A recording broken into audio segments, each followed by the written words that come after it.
नमस्ते बच्चों, मैं आशु चौहान। स्वागत है आपका हिंदी क्लास 10th में। बच्चों, अभी तक अपन पढ़ रहे थे आपकी पाठ्य पुस्तक कृतिका से साना साना हाथ जोड़ी, जिसकी लेखिका है मधु कांकरिया। और अभी तक अपन कर रहे थे प्रश्नोत्तर। अब आगे का प्रश्न है, इस यात्रा वृत्तांत में लेखिका ने हिमालय के जिन जिन रूपों का चित्र खींचा है उन्हें अपने शब्दों में लिखिए। तो इस यात्रा वृत्तांत में लेखिका ने पल पल परिवर्तित होते हुए हिमालय के रूपों के बारे में लिखा है। हिमालय को देखकर लेखिका की आत्मा और आँखें दोनों तृप्त हो जाती है, क्योंकि हिमालय का पल पल में परिवर्तित होता रूप हर कोण से अलग अलग दिखाई देता है। जैसे जैसे ऊंचाई पर चढ़ते चढ़ते हिमालय विशाल से विशालतम होता चला जाता है, छोटी छोटी पहाड़ियाँ विशाल पर्वतों में बदलने लगती हैं, घाटियाँ गहराती हुई पाताल नापने लगती है, वादियाँ चौड़ी होने लगती हैं, जिनके बीच रंग बिरंगे फूल मुस्कुराते हुए नजर आते हैं। चारों ओर प्राकृतिक सुषमा बिखरी नजर आती है। जलप्रपात अत्यंत ऊंचाई से पत्थरों के बीच वेग से जलधारा बनकर नीचे गिरते हुए मनमोहक प्रतीत होते हैं। हिमालय कहीं चटक हरे रंग का कालीन ओढ़े तो कहीं हल्का पीलापन लिए हुए प्रतीत होता है। कहीं प्लस्तर उखड़ी दीवार की तरफ पथरीला है, जो देखते ही देखते समाप्त हो जाता है, मानो किसी ने जादू की छड़ी घुमा दी हो।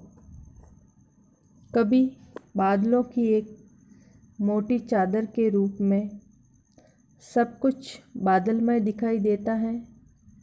लेखिका के लिए हिमालय सौंदर्य की कविता के साथ साथ दर्शन भी बन जाता था। अगला प्रश्न है, प्रकृति के उस अनंत और विराट स्वरूप को देखकर लेखिका को कैसी अनुभूति होती है?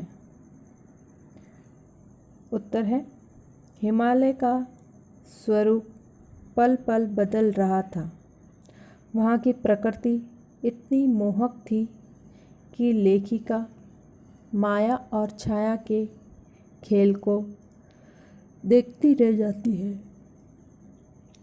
उसे लगता है कि प्रकृति उसे अपना परिचय दे रही है और उसे और समझदार बनाने के लिए अपने रहस्यों का उद्घाटन कर रही है।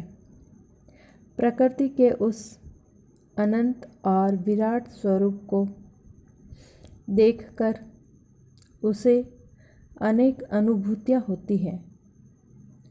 उसे लगता है कि जीवन की सार्थकता स्वयं को झरनों और फूलों की सुंदर अनुभूतियों में विलीन कर देने में है।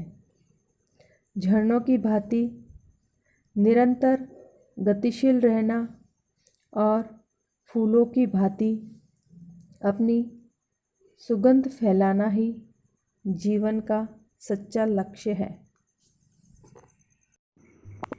अगला प्रश्न है, प्राकृतिक सौंदर्य के अलौकिक आनंद में डूबी लेखिका को कौन कौन से दृश्य झकझोर गए? उत्तर है, प्राकृतिक सौंदर्य के आनंद में डूबी लेखिका को सड़क बनाने के लिए पत्थर तोड़ती सुंदर कोमलांगी पहाड़ी औरतों का दृश्य झकझोर गया। उसने देखा कि अद्वितीय सौंदर्य से अनजान कुछ पहाड़ी औरतें पत्थरों पर बैठी पत्थर तोड़ रही थी। उनके हाथों में कुदाली और हथौड़े थे और कई औरतों की पीठ पर डोको बड़ी टोकरी में उनके बच्चे भी बंधे थे। ये विचार उनके मन को बार बार झकझोर रहा था कि नदी, फूलों, वादियों, झरनों के ऐसे नैसर्गिक सौंदर्य के साथ भूख, मौत, दैन्य और जिजीविषा की जंग जारी है। इसके अतिरिक्त सीमा पर फौजियों को तैनात देख लेखिका का मन उदास हो गया। ये विचार लेखिका की आत्मा को झकझोर गया कि कड़कड़ाती ठंड में भी फौजी देश तथा देशवासियों की रक्षा के लिए तत्पर रहते हैं। हमें महानगरों में रहते हुए कभी ये ध्यान नहीं आता कि ये जवान हमारे लिए कितना कुछ करते हैं। अगला प्रश्न है, प्रश्न संख्या 10। सैलानियों को प्रकृति की अलौकिक छटा का अनुभव करवाने में किन किन लोगों का योगदान होता है? उल्लेख करें। सैलानियों को प्रकृति की अलौकिक छटा का अनुभव कराने में अनेक लोगों का योगदान होता है। सबसे पहले इस कार्य में ट्रैवल एजेंसी की भूमिका रहती है, जो सैलानियों के लिए स्थान के अनुसार वाहन और उनके ठहरने संबंधी व्यवस्था करती है। इसके बाद उनके वाहन का चालक और परिचालक महत्वपूर्ण भूमिका निभाते हैं, जो उन्हें गंतव्य तक पहुंचाते हैं। फिर उनके गाइड मार्गदर्शक की भूमिका महत्वपूर्ण होती है, जो पर्यटन स्थल की जानकारी देता है। पर्वतीय स्थलों पर कई बार यात्रियों को बस छोड़कर जीप में जाना पड़ता है। जितेंद्र नार्गे जैसे ड्राइवर कम गाइड के रूप में छोटे वाहन के चालक होते हैं।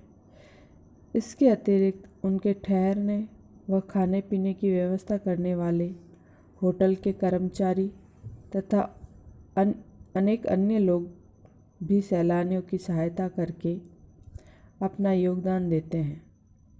पर्यटन स्थल की छोटी छोटी अन्य सुविधाएं जैसे बर्फ पर चलने के लिए लंबे बूट तथा अन्य जरूरी सामान किराए पर लिए जाते हैं। हस्तशिल्प तथा कलाकृतियाँ बेचने वाले व फोटोग्राफर आदि की भूमिका भी महत्वपूर्ण होती है।